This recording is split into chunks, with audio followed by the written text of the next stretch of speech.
Bienvenidos a tu canal El Faro Informativo, el canal donde siempre encontrarás la información más importante sobre lo que sucede en Venezuela y el mundo. Tras la aburrida cumbre del movimiento de países no alineados, Nicolás Maduro aprovechó que en Bakú los pobladores no le conocen para emprender un paseíto nocturno junto a su esposa Cilia Flores. Caminando un rato ya de noche en Bakú, comentó Maduro en un video publicado en redes. Salimos a caminar Cilia y yo por este parque, un rato, pensando. En el video se puede ver a Maduro paseando por las calles mientras a su lado permanecía Cilita, tan callada como acostumbra hacerlo cada vez que Maduro habla. Al grupo de naciones que se reunieron en Bakú, capital y gran centro económico y comercial de Azerbaiyán, deberían llamarlo Movimiento de Países No Alineados con la Democracia. Al Movimiento de Países No Alineados, como se le conoce, es un organismo que perdió la brújula, su identidad y hasta su propia razón de ser tras el final de la Guerra Fría. La mayoría de los países que lo componen, por lo tanto, no actúan en consonancia con los fines para los cuales fue creado en 1961. De allí que hay muchos estados que, a sabiendas que su significado quedó en el pasado y que mutó a otra cosa, prefieren voltear a otro lado cuando le nombran este movimiento. En Bakú hizo acto de presencia Nicolás Maduro, quien en la 18ª conferencia de este bloque hizo entrega precisamente a Azerbaiyán de la presidencia pro tempore que tuvo Venezuela desde el 2016. Maduro en el primer día de deliberaciones dijo que el movimiento de países no alineados debe buscar una alternativa al capitalismo, palabras que resaltaron los medios del régimen. Dios quiera que por el bien de los pueblos de estos países, que esa alternativa no sea el fracasado modelo económico y político de orientación castrocomunista que representa Maduro, que en 20 años ha sumergido al otrora gran país petrolero que fue Venezuela en la más extrema pobreza de toda su historia.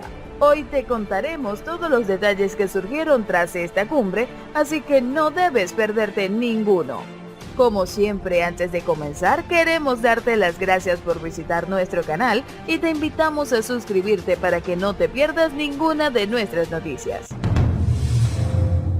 La 18ª cumbre del Movimiento de Países No Alineados concluyó este sábado con una condena clara a las acciones unilaterales y coercitivas en el ámbito internacional y una apuesta decidida por el multilateralismo. Manifestamos nuestra firme condena a la promulgación y aplicación de medidas coercitivas unilaterales contra los Estados miembros del Movimiento de Países No Alineados. Así lo señala la declaración de Bakú, aprobada al término de la cumbre.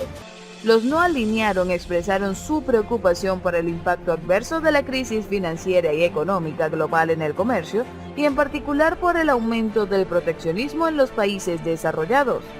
El documento refrenda la apuesta por el multilateralismo, con Naciones Unidas como su núcleo, y por impulsar su papel en el marco institucional y legal de la gobernanza global. Al mismo tiempo, los no alineados llamaron a fortalecer y a modernizar la ONU, revitalizando su Asamblea General mediante el fortalecimiento de su autoridad.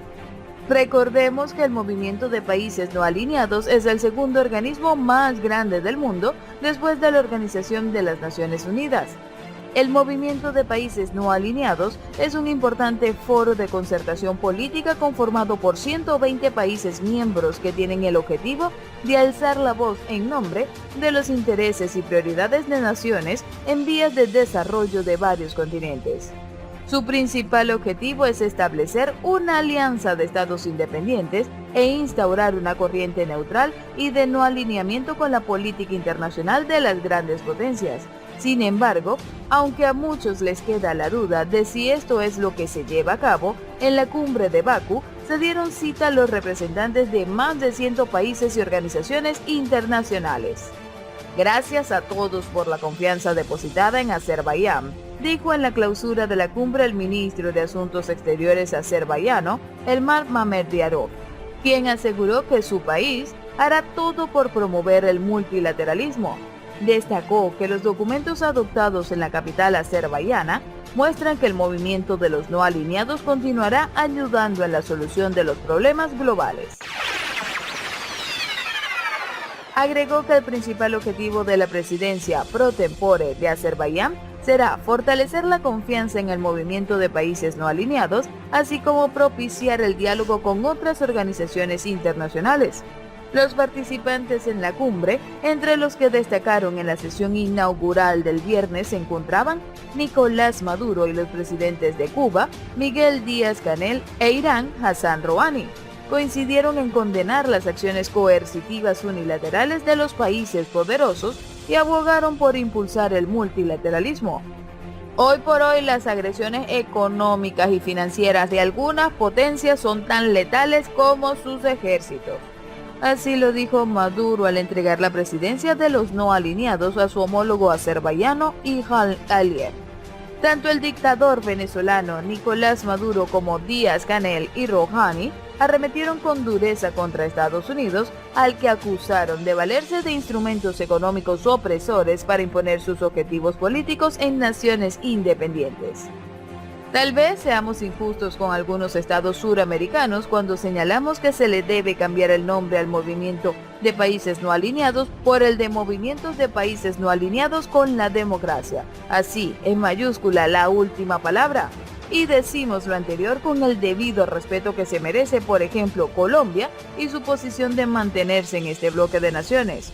Hay que recordar que el ingreso pleno del país neogranadino se concretó durante la presidencia del conservador Belisario Betancur en el año 1983 y que el gobierno actual, con Iván Duque a la cabeza, ha dejado en evidencia ante el mundo sus profundas y sólidas bases democráticas.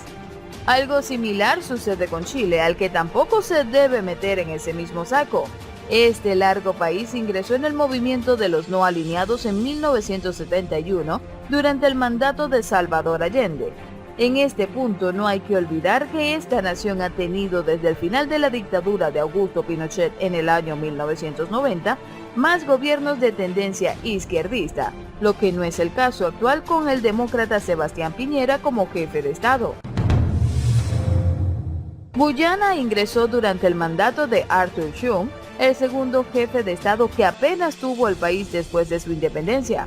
Chum, por cierto, fue el primer gobernante de origen asiático de Sudamérica. Perú, por su parte, formó filas de los países no alineados en la dictadura militarista y autoritaria de Juan Velázquez Alvarado. Bolivia ingresó en un año en que vivió la pesadilla de 3 gobiernos de facto. Ecuador lo hizo con el centro derechista Osvaldo Hurtos Larrea, quien surgió en la política como demócrata cristiano, y Surinam durante el régimen también de facto de Fred Randstad Messier.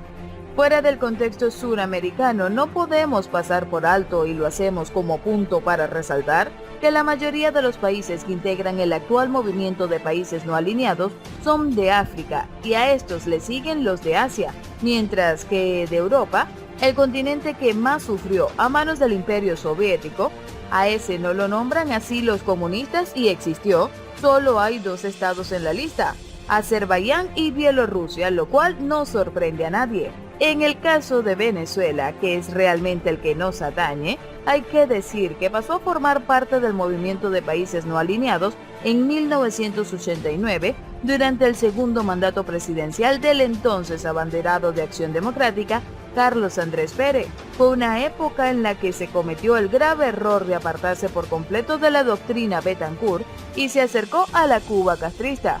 Pero ¿cómo vuela el tiempo ya hace 30 años de aquellos barros y estos lodos? Pero no basta con citar aquella doctrina. Es menester recordar el significado de la misma que quedó vivo en las páginas de la historia de Venezuela y que formuló Rómulo Betancourt en el discurso de la toma de posesión de su mandato presidencial ante el Congreso Nacional el 13 de febrero de 1959.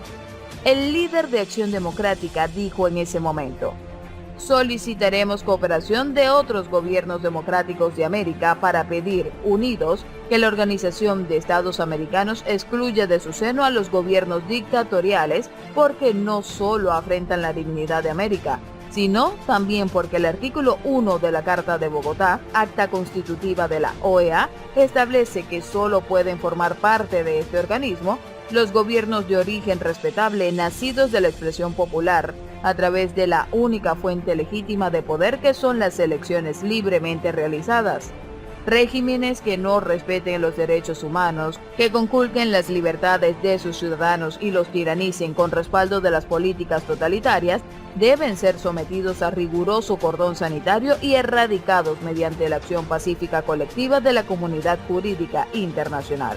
Y en lo particular estamos y estaremos siempre de acuerdo con la presencia activa de Venezuela en los movimientos de integración entre estados regionales y del mundo. Pero si se traducen en relaciones económicas, comerciales, productivas entre las partes y para el intercambio de experiencias que fomenten el desarrollo y sirvan además para promover la cultura y el deporte, así como entender las costumbres y conocer las verdaderas raíces e historia de los pueblos. Nunca estaremos de acuerdo en integrar movimientos como el anacrónico movimiento de los países no alineados, que solo sirve de protectorado y para legitimar regímenes de corte antidemocráticos que irrespetan los derechos humanos y los valores de la libertad, sembrando la pobreza y el hambre a los pueblos en busca de su sumisión y sometimiento, empleando para ello el pánico, la represión y la injusticia. Y así terminamos por el día de hoy. No te olvides darle like si te ha gustado este video. Chao, chao.